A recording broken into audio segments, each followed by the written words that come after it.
Helo, shwmai, Adam o dwi a chroeso i'r ardd. Yn ein fideo ni heddi, ni'n mynd i edrych ar dechnegau defnyddio tomwellt neu mulch a trafod y system no-dig neu dim-palu.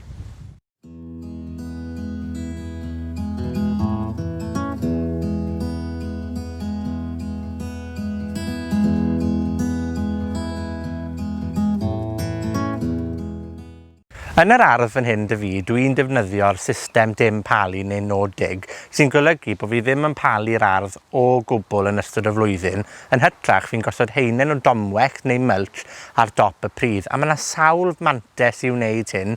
Un, mae'n arbed amser a gwaith chwynnu'r ardd a chymoni'r ardd. Yn ail, mae'n cadw lleithder, sy'n golygu bod ni ddim yn goffod dyfrio siw gwmynt. Ac yn ola, chi tyfu siw gymaint o gnydau mewn lle cyfyng iawn, achos bod siw gymaint o meithder yn y pridd ei hunan, mae'n cynnal mwy o fywyd.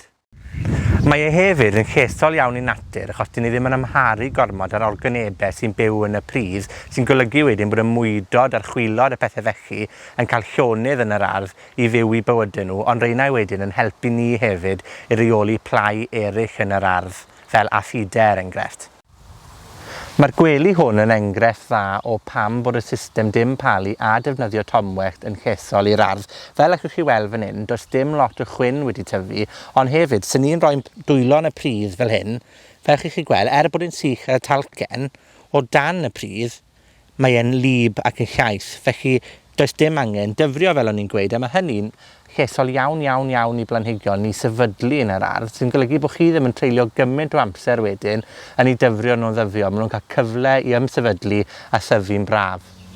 Fel sonies i, does dim gymaint o chwyn yn tyfu fan hyn, gan fy mod i'n ychwanegu haenen o domwellt neu compost pob blwyddyn, a hynny wedyn yn atal hader chwyn rhag egino gyda gole'r haul. Ac os ydyn ni'n lleihau faint o chwyn sy'n tyfu yn yr ardd, mae hwnna'n gadael i ni wedyn i ganolbwyntio ar dasgu erych i ni moyn wneud yn yr ardd, heb gael ein dynnu i whynnu'r ardd yn gyson. Ac i arddiwr, mae creu amser i ganolbwyntio ar brosiect newydd yn yr ardd bob tro yn fanteisiol.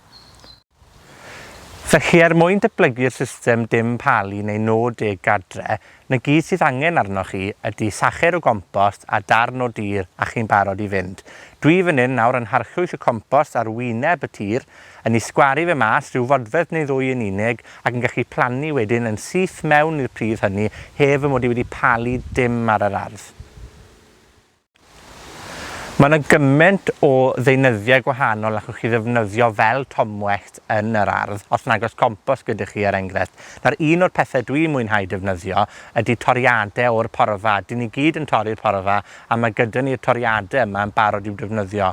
Os chi'n gosod y toriadau hyn o amgylch waelod planhigion er enghraifft, mae'n gallu atal y chwyn rhag dyfu, cynnal y lleithder yn y pridd unwaith eto, ond hefyd mae'n bwydo'r planhigyn wrth i'r domwellt hynny bydru lawr i mewn i'r pridd. Felly, meddyliwch amdano fe fel bod chi'n bwydo'r pridd yn hytrach na'r planhigyn ei hunan, a gyda phridd iach, mae'r planhigion yn mynd i dyfu gymaint cryfach.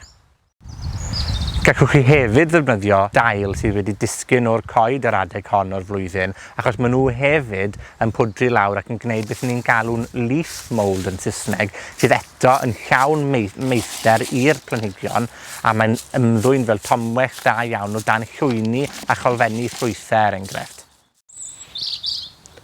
Cofiwch, mae yna gymaint o ddeunyddiau chwn i ddefnyddio amgylch yr ardd fel tomwellt, boed hynny'n wellt, gwair, siafins, pren, beth bynnag sy'n chi pwdri sy'n organig, mae'n gwneud tomwellt da iawn o amgylch yr ardd. Gobeithio bod hwnna wedi rhoi syniad i chi o bwysigrwydd defnyddio tomwellt yn yr ardd, a chofiwch, os oes unrhyw gwestiynau ydych chi neu hoffwch chi glywed mwy am y gwaith hwn, mae pob croeso chi ddilyn ni ar tyfu'r dyfodol neu gadael sylw o dan y fideo hwn. Tan y tro nesa, hwyl am y tro.